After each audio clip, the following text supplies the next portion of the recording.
how when you just communicate with each other and find some common ground, that you can move on and forget about things.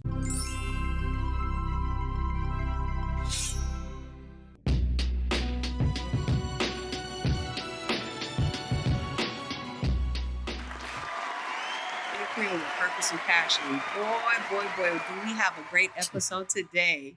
I have a gang interventionist from the Hoover community, which his name is Kevin, aka Twin Orange. And I'm really excited in the building because he has such a powerful testimony to share with you guys, the viewers. And so I just want to say thank you, Kevin, for just gracing purpose and passion today, because I know we're going to have a good conversation.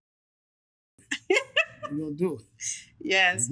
So take the viewers down, memory lane, like where your parents are from and where were you born and raised? Well, both of my parents are from back south from Texas, and I'm in Los Angeles, California. What part of Texas?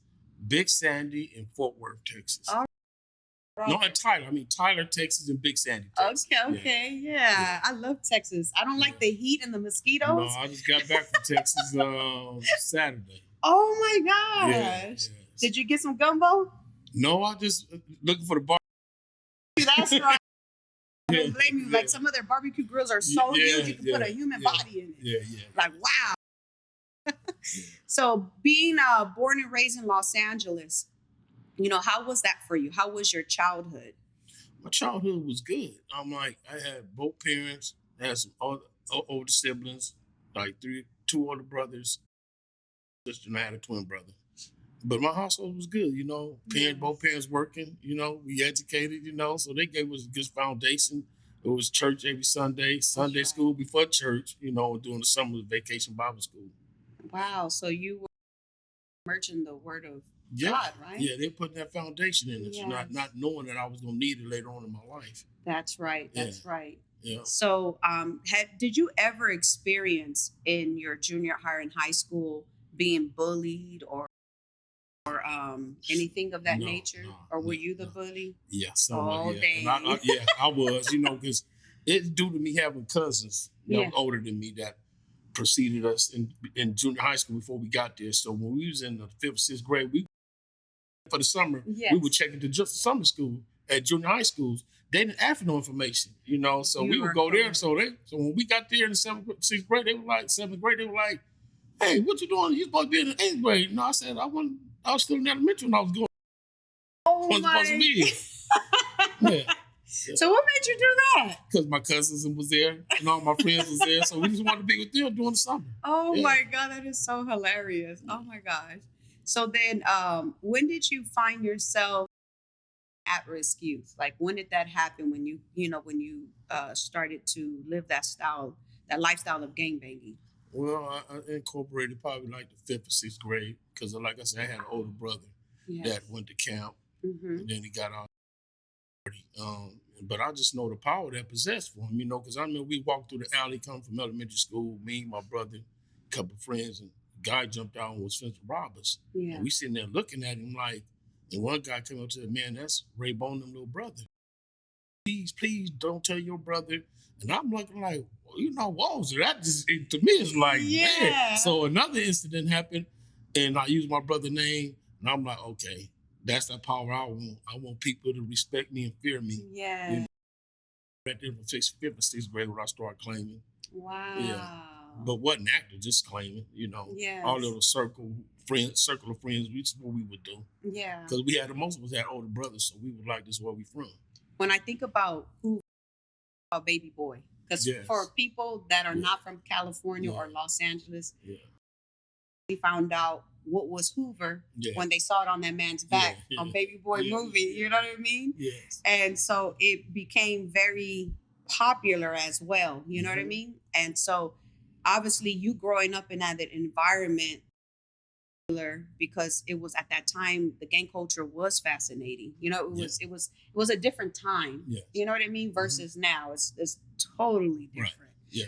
And so, did you get the honeys? Yes. Backyard parties. Yeah, all that. I mean, it's just like going back to Yes. With John Singleton movie he made. That was off our lifestyle growing up.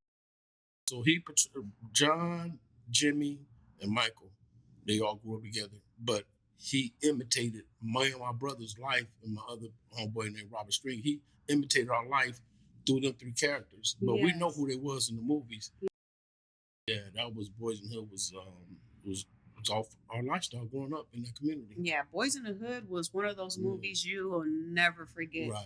Like I felt like if there was no such thing of gang intervention or gang culture, you just pop in that VHS to Boyz n the Hood and get a taste of it. You know what I mean? And it's like, people ask you questions, when did you start doing intervention? And I can go back to 1984 when a friend of ours got killed and John Singleton was vividly, and he walked up and he's like, man, is Robbie dead? Yeah. I said, yeah, he gone.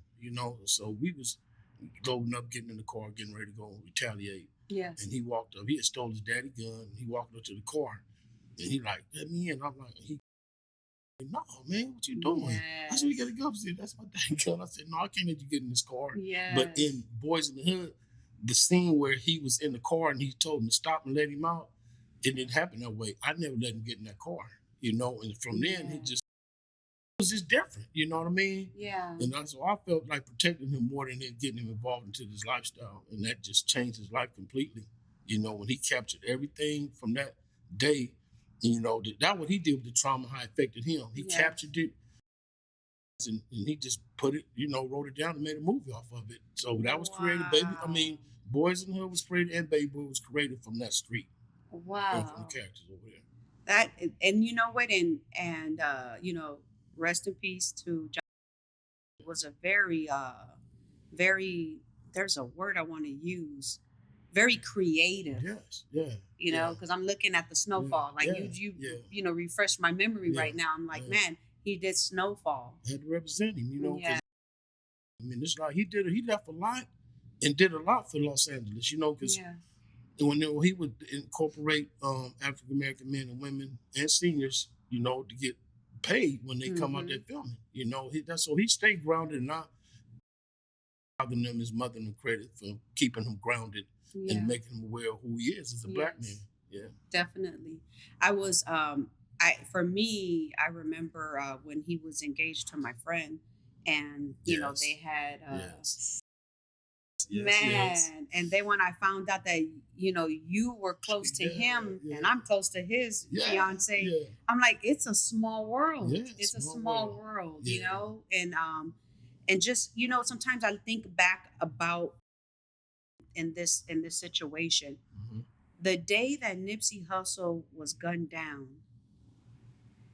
I was with John Singleton and my homegirl for their son's first birthday. Yes. I will never forget that day because my phone was. I saw the text messages and I'm like at the baby's first birthday party. And then I look back and then he gets a text. Yes. And it's like that day I will never forget. It was on a Sunday. Yeah. And then when he passed, it was just weird because it was like months after Nipsey. Yes. And I believe, sometimes it's not that God needs them because he doesn't have to kill them through sickness or through death and that way to take them back home. But I know that in society, we die certain ways because of how we live or what we eat or whatever, right? Yes. But I know in this way, in the spiritual realm, their quality, their characteristics, you know what I mean? The specialness needs to be on the other side of the spiritual realm because there's a war going on. Yes, yeah. And God needs some more soldiers. You know what I mean? Yes. Yeah, I know a couple of soldiers he done took out. And that's how I feel when I think about them too. About them both. Yeah. And in the world, that we're in gang intervention, I want you to shed light, like, what does a gang interventionist do? What was your first experience as a gang interventionist, in the 80s and the 90s and now? You know what I mean? Yeah, okay. Well, 80s, I was still active. Wasn't believing in no peace treaties, nothing like that. So when uprising, so-called riots occurred in '92, yes. And they had to totally against it. Yes. It wasn't no truth, but I respected it. You know, yes. I wasn't gonna be the one to want to start troubles when they trying to bring some peace with each other. Mm-hmm. Yeah, so that's where I was at during the '90s with it.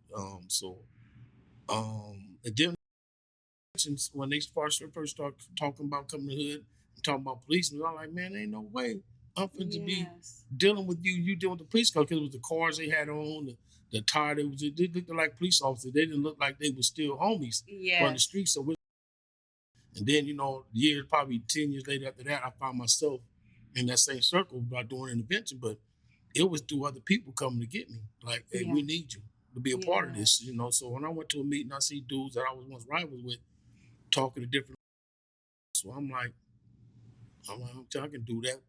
But then when Tookie Williams was executed, murdered, you know, because his son was from my neighborhood too. Yeah, I remember. Yeah, and so he, you know, so after he was murdered, we got together. He said, man, I need you and your cousin to come help me, you know, sever some relationships with some rivals we was with. And so we started sitting down talking, meeting, you know, seeing the difference, how when you just can communicate with each other and find some common ground, that you can move on and, you know, forget about things. But going for like 9 months, building a relationship with some people. We was in war with that community since the 70s. Yes. And so that's where it started for me. And my question is, because I know you have a twin brother and he's no longer here, before you got into the gang intervention sector? No, that was it's funny because I probably got in really deeply embedded in intervention in like 2006. Mm-hmm. And my brother and my little cousin 9. So it was kind of early on when the grid first started. Yes. And it was like, I think that was a test that God put me in, you know, to show me, like, if you're really serious about doing intervention, I'm about to take your other half from you, you know. And then so that night, looking at him laying out there, my little cousin is like, hey, you know, I'm just like looking up like, God, you are who you say you are, you know. And so I understood the process of what was taking place, you know, and I just like, I really recommitted to doing this work. I want to save other people. Just seeing how my mother, the experience she had to go through, I know other mothers was going through that too. So it's like, that ain't cool, you know. And talking about mothers that lost their children to gang and gun violence, I think about rest in peace, Vicky Lindsay. Yes. You know, the project. And how I'm not in tune with it. I'm not sure if they still run the same program without her. But for me, in experiencing, meeting these mothers that have lost their children, it was mind-blowing to me because at the time I wasn't a mother. Yeah. But just hearing their stories, and I remember my cousin Belinda, she had left Louisiana, and I'm very, very spiritual person. Our whole family is, and I remember my cousin Belinda telling my mom, Lucifer arrived. Yeah. We got to get out of 7th Ward. Oh yeah. Yeah. And my mom said, "Come on, Belinda, come down, come move." And she and my cousin Chris, and so we got them situated with us, and then you know, I'm from Inglewood, so I found an apartment in Inglewood. And at that time, I wasn't thinking about what hood was that, where he was at, and it ended up area. And so my cousin Chris was, you know, into drugs and I think sipping on syrup since he was a child. He told me he was like 10, busting licks and doing all of that as a child back then in Louisiana. He was bipolar. Yeah. So when you're bipolar, your mind is not too normal to know that when somebody says, "Do not come down my block or I'll kill you." Yes. Like, if I'm normal, so if somebody tells me to have a, you know, burner on me, be ready, or not just go down that block, you know what I mean? Right. So for him, his message to them was like, "I only fear God." Mm-hmm. So when he walked down that block, they killed him. And so my cousin Belinda go through everything. And it was weird because when I reflect back, I'm like, they moved with us. They said Lucifer arrived over there in Louisiana and then Katrina hit. Yeah, wow. You know? Yeah. And so Chris was murdered, and I introduced my cousin Belinda to Vicky Lindsay and gave her a reason to live. Right. Because some mothers can't take it. Yeah. You know, some mothers can't. And at that time, she just couldn't take her son. Right. And so eventually she had a purpose and a mission. I remember I would come with them, and, you know, he was up on her shirt, and we were protesting and just fighting for their hurt, you know, their hearts. And through her, I was able to and not experience it, but just understand, you know, just visually how it feels to lose a child and to mourn. And I always, when I go to funerals, and I can just remember the first, my homeboy Chunky from 106 right here. He was a kid and he was murdered. And I remember going to the funeral and hearing his mother wail, like not cry. I'm talking about wailing, wailing. That pitch of tone and that voice of that mother's cry. I'm hard, like you don't cry, but my eyes was tearing up in my eyeballs until I could just go down and just let it drop and then tap it and keep looking. And that one right there was a hard one. And so after that, it was just repeatedly, because in the 90s, everybody was dying, dropping. And so getting murdered. Yes, just getting murdered. Like freaking, like if animals to kill a deer and some rabbits, you know? But let me speak on that. You know, I experienced my mother losing her mother and father, sisters and brothers. Seeing her cry, but just like that pitch you heard come from their mother, I heard that come from my mother, and it was so it's almost like the screams they have giving birth. Yes. And it seemed like that was the same scream when she lost her child. It's like, and it's something that always it's gonna stick with you. Yes. You would never forget that pitch, because it's just not a normal sound. It comes from somewhere that's like devastating. And I think for the most part, no matter how old a child may be, the mother always go back to that child being an infant. Yeah. You know, they always my baby. You don't talk that as a present. Yes. Present, they go always like that's my baby. Yes. Yeah, because the experiencing went through with it. And since we're talking about this topic, I want you to explain to the viewers of when, as a gang interventionist, what is the protocol and what your first experience when you worked in the grid, when you get that phone to go to a homicide. I want you to share that. Well, I experienced that with my brother.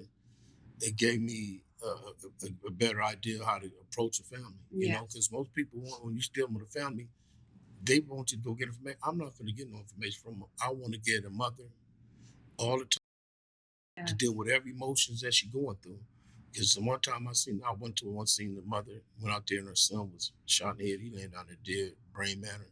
And she was on the ground, like, holding him. And so here come the police pull up and they want to, like, start pulling her. Well, let her get it out of her system first. I said, give her some time. Give her some time. Give her some time. And so he listened, you know, and got her up and says, what do you expect her to do?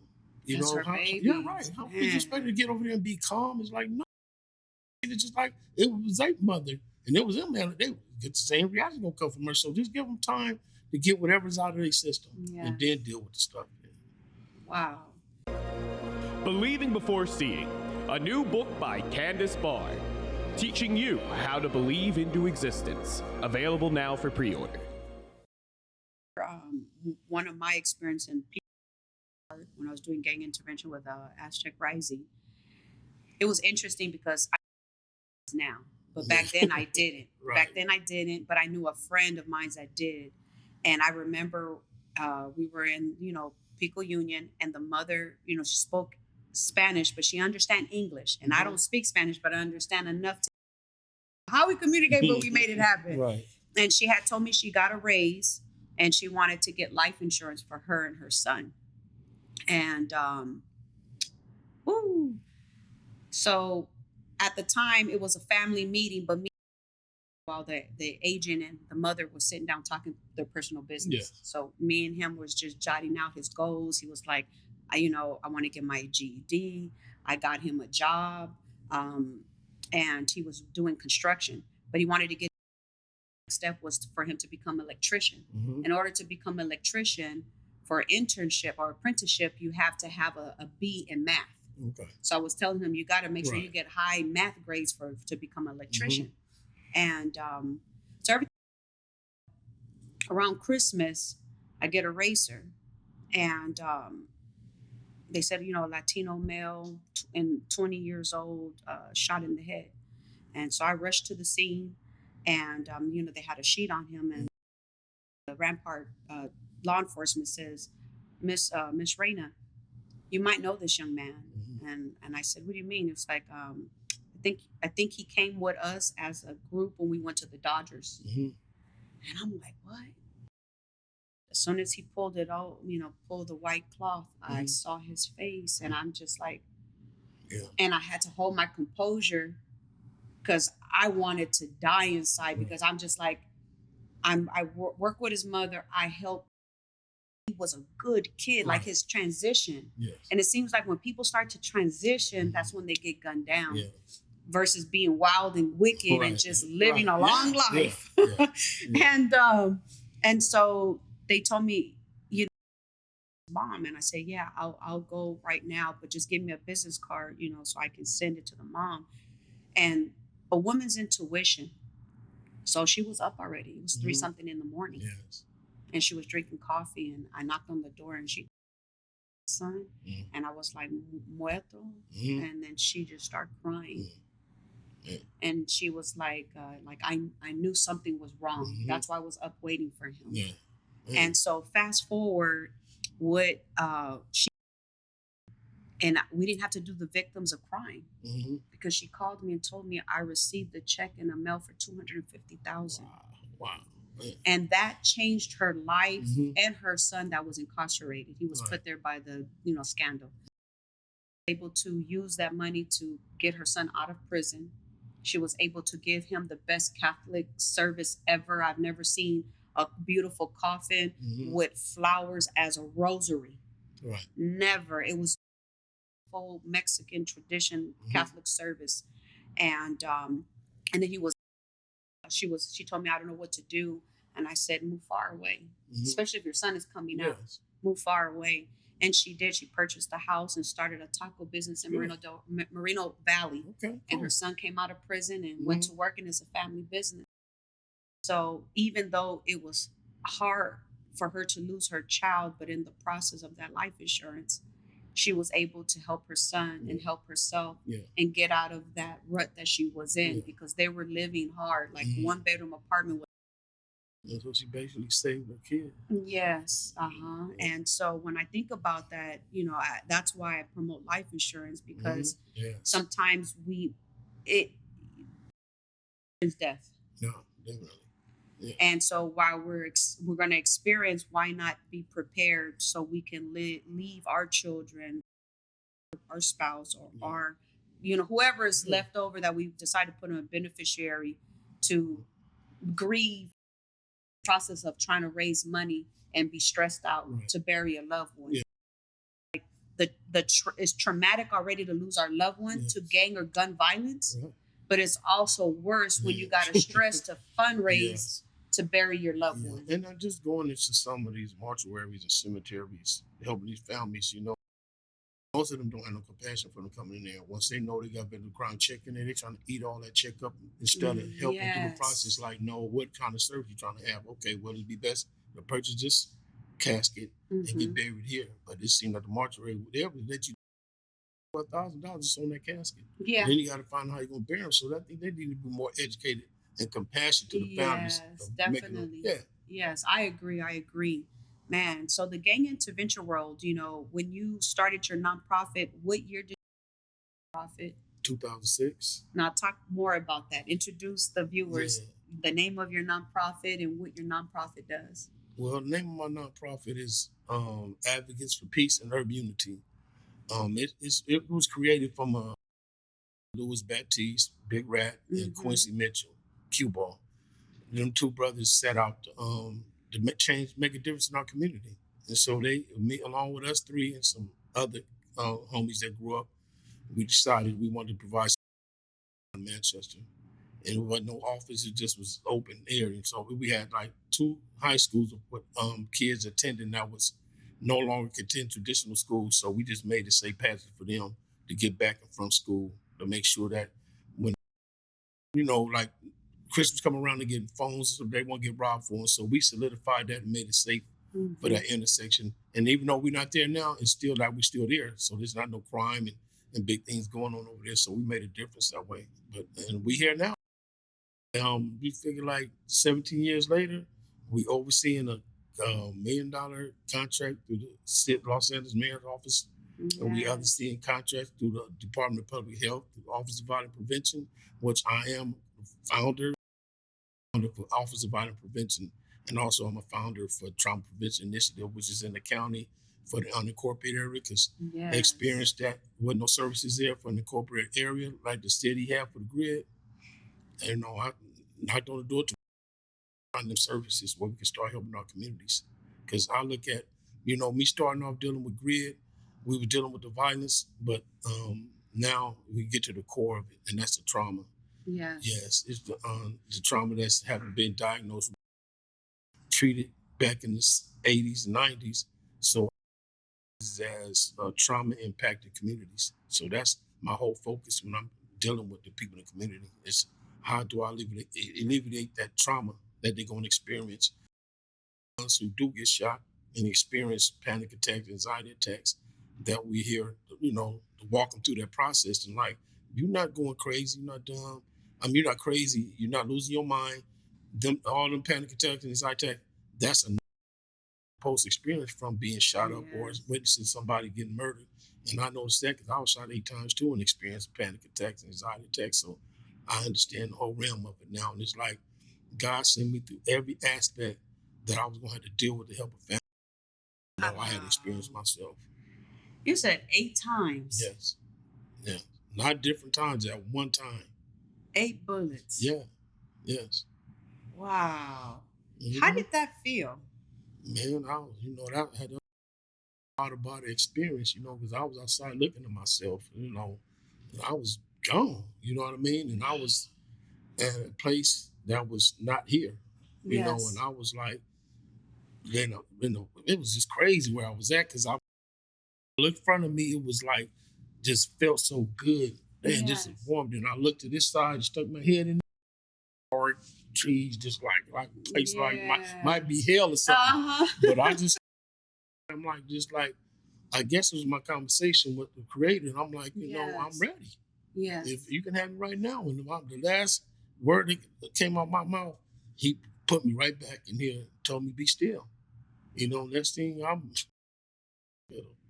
it was just all that experience. It was like, you got some work for me to do. And it's just right, so I was already in that. Well, that really prepared me to do this work, because now I felt my purpose. So I was in trainings. I'm like, I'm supposed to be here. And so one day I was in a meeting, and we was in there talking. I just seen nothing on that wall. I seen my whole life just right there. And he was talking to me. I was like, y'all see that? Y'all hear that? And people looking at me crazy, like, what you talking about? I said, y'all. Another dimension. A spiritual dimension. Yes, I've seen that before. Right. And so I'm like, so I had to stay the course, and he gave me everything that he showed me. It's called the discerning of spirits. It's because it's another dimension. Yeah. Like you, because God is giving you that. In a room full of friends, my friends, they look at me like, what you talking about? Like you on journey, right. Yeah, but it's just I had to stay the course, and I'm where I'm supposed to be at. All thanks to God. But isn't that a blessing that He see both? Yes. Because I know people that experienced that went to hell. Yes. And they didn't experience, you got a chance to pick your head to say, okay, this is the warm, fuzzy feeling that is, I could go here. Right. And this one kind of look a little bit waiting at. Yeah, for real. I'm serious. I mean, the trees in there with no leaves, just dark, just dark trunks. Yes. Yeah, I'm like, it was Yeah. So I know. I tell people, I said, no, there's some other places you can go. I said, believe me. Your body to continue to do. Yes. Mm-hmm. Man, let me tell you, I always say to myself, like I always tell people, like when I've had my spiritual awakening, I told people this. I said, and you see all the stones with the names that the day they were born, the little dad, they left the earth, right? They passed away. I said, when you look at a cemetery, what do you see? And they're like, death, tombstones, dead people. Right. And I'm like, yeah, that's what you see. I said, but you know what I see when I pass through Holy Cross or that Inglewood Cemetery? I see that people died with their dreams, with their inventions, with their books, with their movies, with the shoulda, coulda, woulda. Right. Yes. Like that's what I see when I come to the cemetery. So I tell people that in my Creole culture, they say that you have people God is going to have live on the earth for a very long time, for a middle life, and some for just a short life. Right. So I don't know which one is my life. I'm in my 40s, or it's going to be a long life. Right. But I don't know. So what I choose to do with my life right now is to live out my purpose, to help others, to say, like, I was telling this young girl, I said, every time I help a kid, I said, back in the day, gang intervention, when it wasn't even called gang intervention in 1999, was Stop the Violence with Khalees Shaw. Yeah. I said, my wings were naked. Yes. And every time I help somebody, that feather was just feeling. So right now, fluffy, but they're almost full. Yeah. So I say every time I help somebody, it's a feather. Yeah. And then one day when it's time for me to cross over, I don't want people to cry for me. Right. I want people to celebrate me. Mariachis. I want my my Creole style Mardi Gras theme when I go to the Holy Cross. I want that. I want them to understand, like, I left this world, but I'm going home to the other side. And one of the youth says, well, Raina, what about if one day you get shot after all these years? And I said, well, if I get murdered, it will be sad, but still don't cry for me or have revenge. Right. You know what I mean? Yeah. It's just went out is the way that I went out. Right. But what's important is my spirit going to the other side and fulfilling God's purpose on my other journey, which is home. Right. Yes. This is temporary. This is temporary. This is our temporary shell. Yes, it is. It's temporary. The kids trip out on me like, dang, like that was deep. Yeah. And I'm just like, well, now I see things differently than when I was younger. When I was younger, it was more like Tupac, Thug Life. Right. You know what I mean? Right. Like you didn't care. Like go ahead. Right. I ain't got nothing to live for. You know what I mean? And now I'm like, oh, I got so much to live for. Right. Yeah. Like, please don't hurt me. You know what I mean? Please don't hurt me. Yeah. So what are your plans for 2024? Man, it's coming. Oh man. First, I like to be healthy. That's mentally, physically, and spiritually. I would like to see help reduce, the senseless shootings and killings. I would like to see a sense of unity between with our people. Yeah. So I would like to see more unity and love in our communities. Well, I do want to say something because it brought me back to John's funeral at the USC thing. Yes.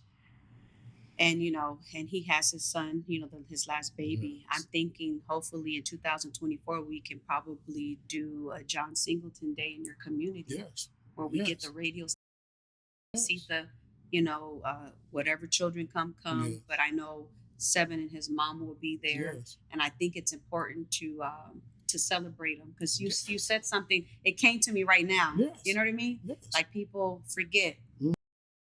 To remind them because he is definitely a pillar in the community, especially with the talents and gifts through movies and helping people, Yeah, since it happened to him, I'm like, how do we honor him? And for me, it was like with some of these schools over here, I would like to see a film school over there where they're teaching people to come work the cameras behind the scenes instead of always want to be in front of the back of the camera. And that's how he ended up, taking his life experience growing up and get behind that camera and presenting it to the world. Yes. And so in doing so, I would like to have a program annually where we have men getting tested, for attention and things like that was really took his life. You know? Yes. And not how to cope with it. Because I remember, his fiance had him looking good, lost weight, eating better. And so we were filming one day and he wasn't town. Looking at, I'm like, man, if she know you was getting that junk, she'll be pissed at you. Yes. I know it, but I kind of have it. Yeah. But she was good for him, in so many ways, and she really changed him in a lot of ways, 7 come along because we and my buddies are telling him, like, we have another child, we gonna name him 7. Yeah. And he ended up having one. What you name? I named him 7. We're like, yeah, right. But, we was doing it from a street level gang. Yes. So we want 7, but it's really it that is. Man, the completion. Yes. Man, yes. Like and that it was was the last child. Yes. The last child. Yes. Completion. So it was like, man, that was deep. Yeah. 7 John Singleton. Yeah. Sheesh. Yeah. Smart dude. Smart. Oh my gosh. Yeah. I've been wanting to get her online with him because he is he's going to be a successful actor. Yes. Like he is a kid. He's a child and he talks like he's already like a so interesting. Yeah, he's very special. Yeah, but I think we need to do that for next year. I don't know if you want to do it on the day of his birthday to celebrate him, which might be better, right? Or something, yeah, but I would like to do something. He done did so much, and I think once we get something out there, I think we can get the energy and get people to help support and I know right now I can count on Cece the Mamacita from K-Day to host, anything with John Singleton and his son being present. The other children, if they want to come, they're more than welcome. I think it would be really, really nice. Have the DJ. We have different vendors, that I've met. We can have lowriders out there. Just a good a good event and utilize grid at the same time. Yes. For the permits and everything. Absolutely. Okay. Because I know Marquise Dawson, the councilman of CD8, I know he'd be love to do something like to participate in it. I think it would be amazing. So I'll make sure for 2024 our collaboration in honor of John Singleton. Yeah. Definitely. Yeah. He deserves it. For him. Yes, he does. Yes. Definitely. Community Day. Yes. Oh God, celebrating the life. Yes. And, oh my God. We got it. Let's do that. Oh my gosh, I'm excited. And we're gonna be saving lives because we get people tested. Yes, and that's the most important thing. Yeah, let's talk about it. That's important. But I had so many friends die from heart attacks, congestive heart failure. So I think it's real. Important. Yeah. It's real. That's why I say my show is about educating, empowering, teaching, awareness. And today you touched upon all 3. Yeah. And I appreciate you. Well, how can the viewers find you on social media or a website? Well, they can Instagram a.p.u.u.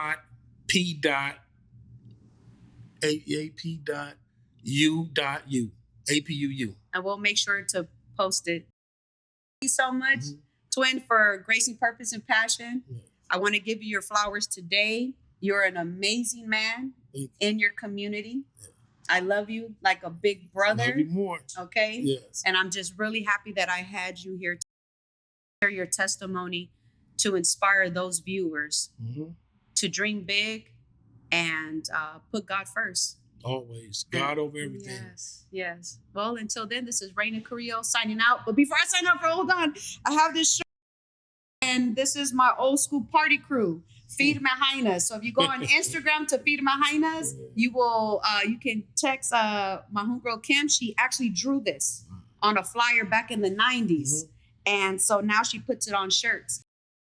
Into this kind of like, the old school 90 gangster art, you go to Feed My Highness and check them out. Well, until then, this is Raina Carrillo signing out. Peace out. Peace.